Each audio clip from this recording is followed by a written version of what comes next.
Hello friends, welcome to a new blog of Rajasthan series. রাজস্থানের ভিডিওতে আগের পার্টেই তোমরা দেখেছো যে আমি চলে এসেছি থর মরুভূমিতে, আর আজকের রাতটা আমি কাটাবো এখানেই একটি ডেজার্ট ক্যাম্পে। তারই এক্সপিরিয়েন্স আজকে আমি তোমাদের সাথে শেয়ার করতে চলেছি। জেসলমেরে এসে আমরা প্রথমেই ঠিক করেছিলাম যে আমরা একদিন থরেতেই রাত্রিটা কাটাবো। সেই জন্যে আমরা এখানে ডেজার্ট ক্যাম্পে থাকা, তার সাথে এখানে যে রাইডগুলি রয়েছে সেগুলো সব একসাথেই বুক করেছিলাম। জয়সলমীরে যে ডেজার্ট মুন হোটেলে আমরা উঠেছিলাম, ওখানে করিম ভাইয়ের সাথে আমাদের পরিচয় হয় এবং করিম ভাই এই পুরো প্যাকেজটি করে দেন 10,000 টাকাতে। অর্থাৎ 10,000 টাকাতে আমরা সুবিধা পেয়েছিলাম এই লিমরা ডেজার্ট ক্যাম্পে এক রাত্রি থাকার জন্য একটি ক্যাম্প, তার সাথে সন্ধ্যে স্ন্যাক্স, চা, কফি সেগুলো আনলিমিটেড, এবং রাতে ডিনার সেটাও ছিল বুফে, আর পরের দিন সকালে ব্রেকফাস্ট। পুরোটাই থাকছে এই প্যাকেজের মধ্যে। এর মধ্যে আমরা প্রবেশ করে ফেলেছি। এই যে টেন্টগুলো দেখতে পাচ্ছ পরপর এরকম অনেকগুলি টেন্ট রয়েছে এই ক্যাম্পতে।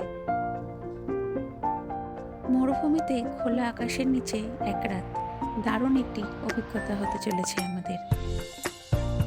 টেন্টগুলি সবই কাপড়ের, পরপর যেভাবে রয়েছে, যেরকম হোটেলে থাকে রুম নাম্বার দেওয়া, সেরকম টেন্টগুলোতেও দরজার বাইরের নাম্বার দেওয়া রয়েছে। আমরা আমাদের টেন্টের দিকে এগিয়ে চলেছি।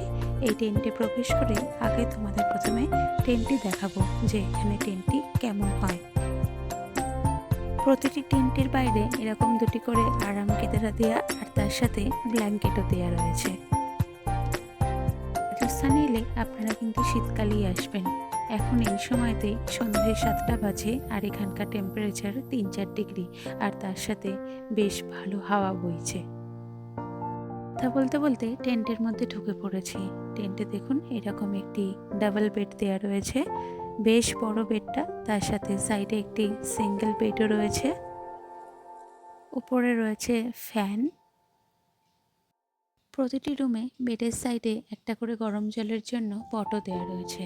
আর আমি টয়লেটটায় ঢুকেছি। টয়লেটটা দেখতে পাচ্ছেন আপনারা, বেশ বড় টয়লেটটা, পরিষ্কার পরিচ্ছন্ন। রুম থেকে ফ্রেশ হয়ে বাইরে চলে এলাম। বাইরে তখন এখানে একটি অনুষ্ঠানের আয়োজন করেছে এখানকার টুরিস্টদের জন্য, যেখানে ফোক সং হচ্ছে এবং এখানে রাজস্থানি যে ফোক ডান্স সেটিও দেখানো হবে।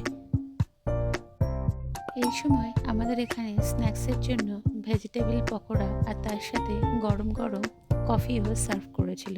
প্রচণ্ড খিদে পাওয়াতে সেটি আমি ভিডিও করতেই ভুলে গিয়েছি। ক্যাম্পে যারা রাত্রিবাস করছে সেই সমস্ত ট্যুরিস্টরা এখানে সবাই জড়ো হয়েছে সান্ধ্যকালীন অনুষ্ঠান দেখার জন্য, আর তার সাথে সন্ধ্যের যে স্ন্যাক্স সেটি উপভোগ করার জন্য। এরকম একটি অন্ধকার পরিবেশে যখন প্রতিটা টেন্টে আলো জ্বলছে, সুন্দর করে সাজানো টেন্টগুলি দেখতে ভীষণ সুন্দর লাগছিল। কথা বলতে বলতে এখানে তখন রাজস্থানি ফোক ডান্সও শুরু হয়ে গিয়েছে। এটার কথাই আমি আপনাদেরকে বলছিলাম।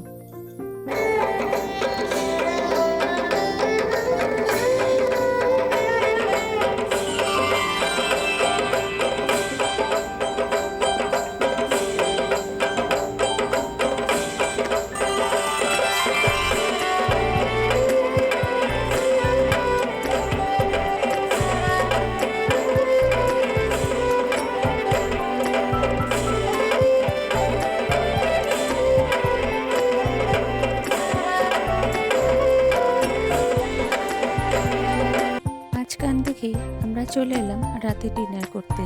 এখানে পুরোটাই ভেজ ছিল, ননভেজ আইটেম কিছুই ছিল না। রাতে রুটি, ডাল, পনির, মিক্সড ভেজ, ভাজি এই সমস্ত কিছু ছিল, তার সাথে স্যালাডও ছিল, আর এখানে বুফে ছিল।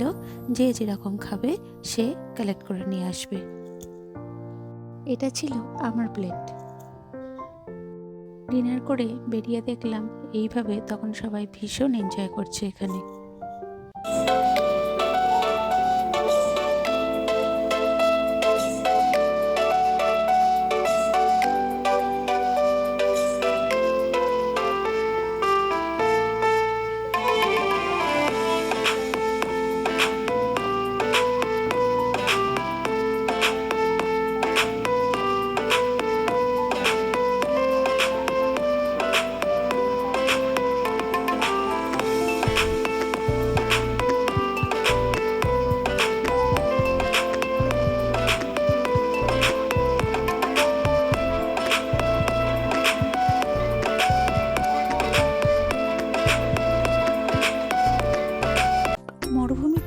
একটি রাত ভীষণ সুন্দর কাটলো।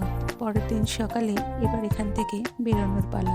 তার আগে এখান থেকে ব্রেকফাস্টটা আমরা সেরে নেব এবং আমরা বেরিয়ে যাব কুলধারা গ্রামের দিকে। সকালের এখানের পরিবেশটাও একবার তোমাদের সাথে আমি শেয়ার করে নিলাম।